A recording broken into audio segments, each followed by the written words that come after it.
This is a Fox News Alert. I'm Brett Baer in Washington. Former Vice President Dick Cheney live on the CIA interrogation report in just a few minutes. Tonight, more strong reaction to the findings by the Democrat-controlled Senate Intelligence Committee that CIA methods were mismanaged, more brutal than initially believed, and ineffective.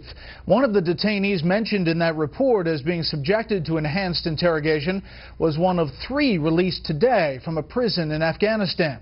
The Senate report says Reda al-Najjar was never charged and left a broken man by psychological pressure.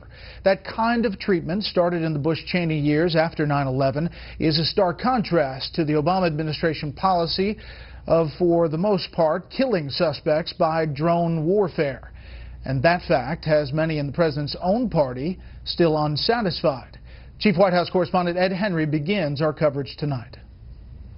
The fallout over the Senate report spread today to President Obama as his leadership came under fire. Amid Democratic charges, not just the Bush administration is to blame, because this president is protecting CIA Director John Brennan. The president needs to purge his administration of high-level officials who are instrumental to the development and running of this program. Director Brennan and the CIA today are continuing to willfully provide inaccurate information and misrepresent the efficacy of torture. In other words, the CIA is lying. Aides say the president has full confidence in Brennan, though he backed the practices during the Bush administration, and now insists those tactics prevented attacks and led to taking down Osama bin Laden, putting Brennan in sync with former Vice President Dick Cheney, who called the Senate report a crock and was slammed today by the White House. He's also somebody that predicted that American troops would be welcomed as liberators in Iraq, so he's got not a particularly strong track record when it comes to articulating a policy that this president believes is in the best interest of the country. Spokesman Josh Earnest repeatedly claimed the president supported releasing the report to restore moral authority, though a psychologist known as the architect of the CIA's enhanced interrogations told Vice News using those tactics on 39 detainees pales to using drones to kill thousands. To me, it seems completely insensible that slapping KSM is bad, but sending a Hellfire missile into her family's picnic and killing all the children and, killing Granny and killing everyone is okay for a lot of reasons. One of the reasons is, what about that collateral loss of life? And the other one is that if you kill them, you can't question them. Earnest insisted otherwise. We've seen many cases around the world where U.S. drones have killed innocent civilians, despite those safeguards. Well, and so how do you have moral authority? What I'm saying is that is a stark difference than the tactics that are employed by our enemies, who seek to use car bombs to actually target innocent civilians. UN officials declared today that any leaders from the CIA or Bush White House who approve these tactics should now be prosecuted by the law, except the president's own Justice Department has previously decided not to press charges, and today they say they're sticking with that. Brett? Ed Henry live on the North Lawn. Ed, thank you. Joining us now live to discuss this report is former Vice President Dick Cheney. Mr. Vice President, thanks for being here. Good evening, Brett. First of all, your overall impression to this report, what's in it and its release? Well, I think it's a terrible piece of work, basically. It seems to me it's deeply flawed. They didn't bother to interview key people involved in the program. And I think that it's a sort of a classic example, which you see too often in Washington, where a group of politicians get together and sort of throw the professionals under the bus. We've seen it happen before. I can remember Iran-Contra. What happened here was that we asked the agency to go take steps and put in place programs that were designed to catch the bastards who killed 3,000 of us on 9/11 and to make sure it didn't happen again. And that's exactly what they did, and they deserve a lot of credit, not the kind of condemnation that they're receiving from the Senate Democrats. The Feinstein report suggests that President Bush was not fully briefed on the program and was deliberately kept in the dark by the CIA. Not true. Didn't happen. Read his book. He talks about it extensively in his memoirs. He was, in fact, an integral part of the program. He had to approve it before we went forward with it. Was there ever a point when you believed you knew more about the program and how the U.S. government was interrogating than the president did? I'm not quite sure how to answer that. I mean, there were lots of things I read, while he was doing other things. He had a much broader portfolio than I did, and I spent a lot of my time just on national security. But I think that he knew everything he needed to know and wanted to know about the program, and there was no question. I mean, did he know the details?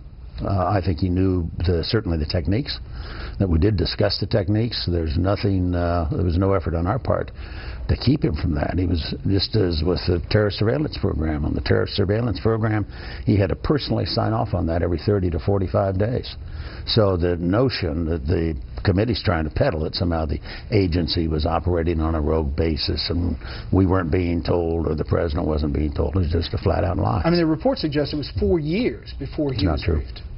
2006. Read his book. He talks about first with respect to the detention program and then with respect to the enhanced interrogation program. It started in the summer of '02, and he was fully informed.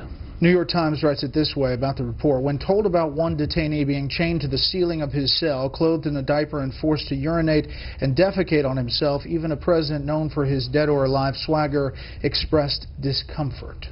True? I don't have any idea. I've never heard of such a thing.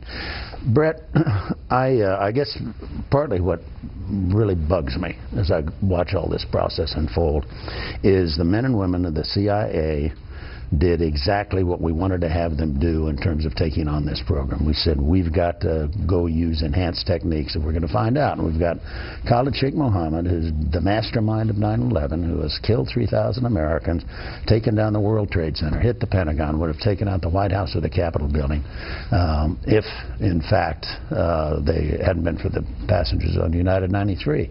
Now, he is in our possession. We know he's the architect. And what are we supposed to do? Kiss him on both cheeks and say, please, please, tell us what you know? Of course not.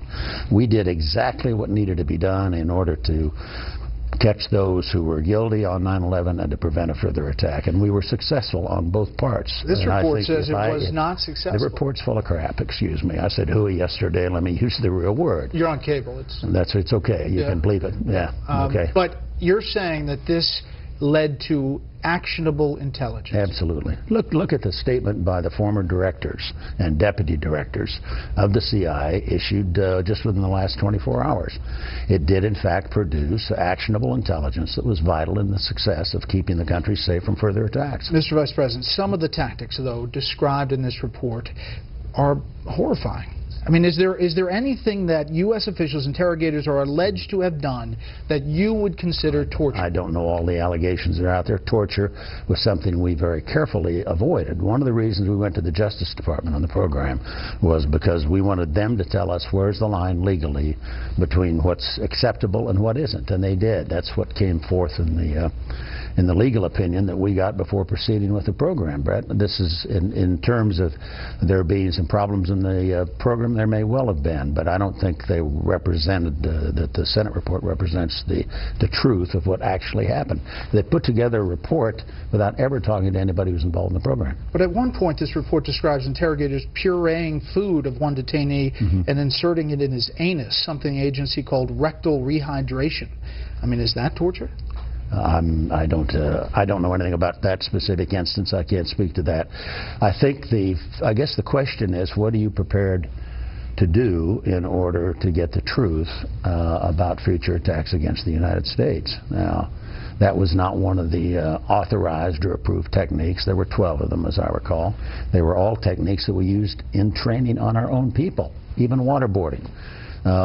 People have been very concerned about waterboarding, calling it torture. First of all, it was not deemed torture by the lawyers, and secondly, it worked. It, in fact,